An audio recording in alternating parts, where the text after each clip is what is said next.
Mr. Ringel. Mr. Reichert is recognized for 5 minutes. Thank you, Mr. Chairman, and thank you all for taking time to be here today.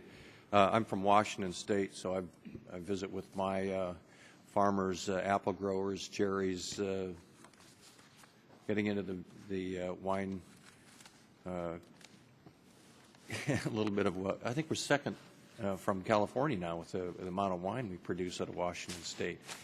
So, when I talk to my Washington farmers, they're pro-trade, obviously. Washington State is the most trade-dependent state in the country. And they also recognize, though, that the way to get there is and I'm going to jump on Mr. Rangel's bandwagon and the chairman's bandwagon, and that's TPA. And I talked to some business folks yesterday and explained the need for TPA and how important it is for us to proceed forward with TPP and ask for their help. And I think that's what Mr. Rangel was saying today, too, is we need your help to convince others in Congress that TPA is a needed tool here to move forward with this trade agreement. And but I'm also interested in your testimony that was shared today about the benefits incurred from previous trade agreements, the benefits as it relates to jobs. And if we don't work hard to continue to increase American ag exports, what happens? What's the negative impact, Professor Hayes, if we don't continue to increase our ag imports, United States? Our agricultural exports, if we... I'm sorry, exports, yeah. Yes. Yeah. Argentina is a great example of how you can go wrong. 50 years ago, it was the 7th wealthiest country in the world. Then it began to look for import substitution. It began to fight trade. It taxed exports. It tried to create domestic alternatives for imports. And it fell from number 7 to number 75 in the wealth tables. And so it essentially created poverty. Singapore is an example of the other side.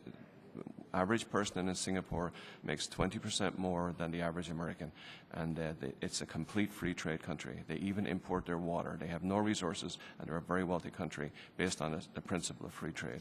Wealth is created when you move from surplus to deficit areas. So if TPP doesn't move forward, what do you see happening in the United States?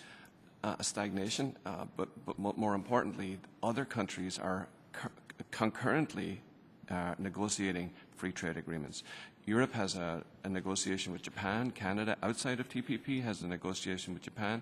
If we don't participate and keep up with those countries, they will form free trade agreements and we'll be left out. It's already happening, isn't it? Yeah, it is already happening. Yes, sir. Anyone else wish to comment? I would add that in the Chorus free trade agreement that was negotiated recently, that the United States gained a pretty good advantage over our Australian friends, and because we were able to negotiate a quicker phase-in of tariff elimination, and so we are benefiting from a good advantage of being able to export bigger volumes of beef to Korea because of that. We got in there with a free trade agreement before the Australians did. They have ultimately got one now, but they're behind us because we've got a better tariff advantage to them. So we're able to get more volume exported there. So that's a great point. And yes, sir. I thought I'd just add too.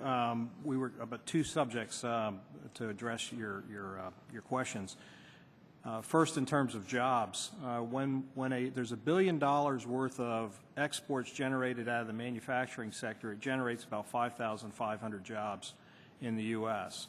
When you have $1 billion worth of agriculture products go, you generate about 6,800 jobs. So moving agriculture and moving more into agriculture exports actually does more for job creation, we believe, in the United States. Secondly, the power of free trade agreements. While from my company's point of view, we're not satisfied with the South Korean free trade agreement due to exclusion of products, dairy actually gained 9 share points by just increasing exports of cheese, whey, and lactose after that agreement was signed.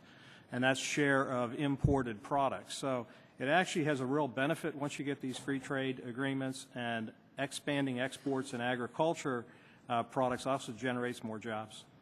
Well, I appreciate your testimony, and remember, we do need your help. I yield back.